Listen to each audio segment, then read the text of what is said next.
Just wanted to share a quick moon zoom using the brand new FDR-AX33. We've got a little bit of cloud coverage. The digital zoom is employed here for those of you that are curious, so that question is answered. So let's get to it. We're starting at the widest point that the camcorder begins at, of course. I'll take you in slowly. I'll also be letting you all know when we've actually hit the end of the optical zoom. Give you a little view of the city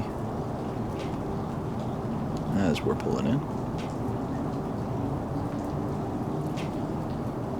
And this should give a pretty good idea of optical performance. And we just passed the end of the optical reach and are now digital. So we're moving all the way to the 120x that the FDR-AX33 supports. Remember, this is in 4K at 30p, 100 megabits per second. And for those of you wondering about stabilization, this is handheld footage, and we are using active steady shot here. So the balanced optical stabilization is in full effect. And there you just saw a plane pass by the moon. And we're still going. And right there, I believe that's it. Yep. So this is 120x handheld. And I'm pretty steady. But I can assure you that the balanced optical steady shot is definitely making a difference. Anyone who's ever tried to shoot 120x and speak at the same time and get any result that was decent already knows what a challenge that is. I mean, you've got to be on a tripod. And that is what is so interesting. I'm going to back it up a little bit. See if I can get us a little bit of a better composition here, and the focus really will bring things out on the surface that it can pick up.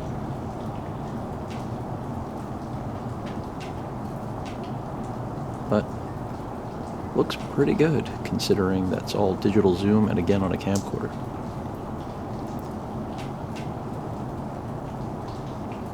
And all still handheld.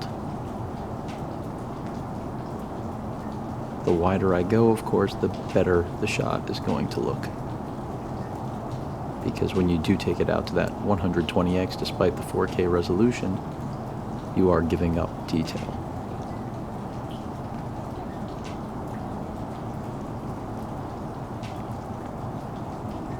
And that seems to be the threshold right there between us getting a clear shot of the surface and not.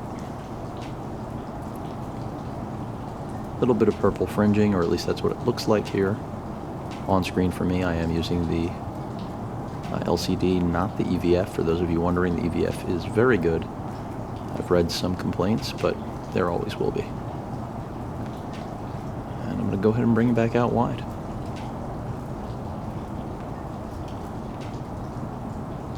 Very smooth, steady focus on this camera has been very good.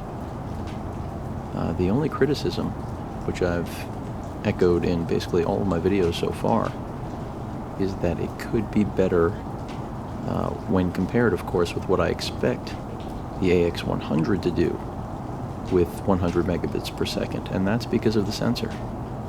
But so far, all of the footage that I've shot with this has been great.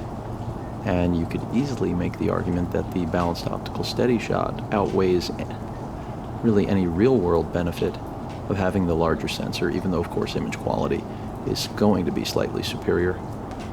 The stabilization is something that many cannot live without, especially the regular user, not someone going out with a tripod or a rig. And that's who Sony wants this camera to be attractive to, despite its $1,000 price tag. And it does a really good job. So far, I've given all of you just about everything you could possibly want to know. Here's a quick zoom in. See how quick it is to focus. That's already on digital as well. That's why things get noisy. If I pull it back to optical, it's not people we see in their apartments, I don't think. But right about here we are just hitting optical. So that's the end of the optical reach. As I pan right, you'll see what you can of the city here. Green lights, if I zoom in. You know, it's trying to make them out. It does a decent job. We're actually seeing the light turn yellow, cab go by, red, and that is now at 120x. Let's see if we can get a cab in focus. And this is all handheld, which is wild. Well, oh, there's another car. Back it up. So hopefully this gives all of you a pretty good idea, again, of what the FDR-AX33 is capable of, especially now in a low light situation. This included a moon zoom as well as some panning of the city. Why not? And so far, as I've reiterated, the AX33 has really impressed me. Would have loved a 1-inch sensor, but that's what I guess the next generation is for, or another price point, depending on how Sony wants to play this. Again, crossing is digital right now. And we're making out traffic handheld, which is amazing. Hope you all enjoyed.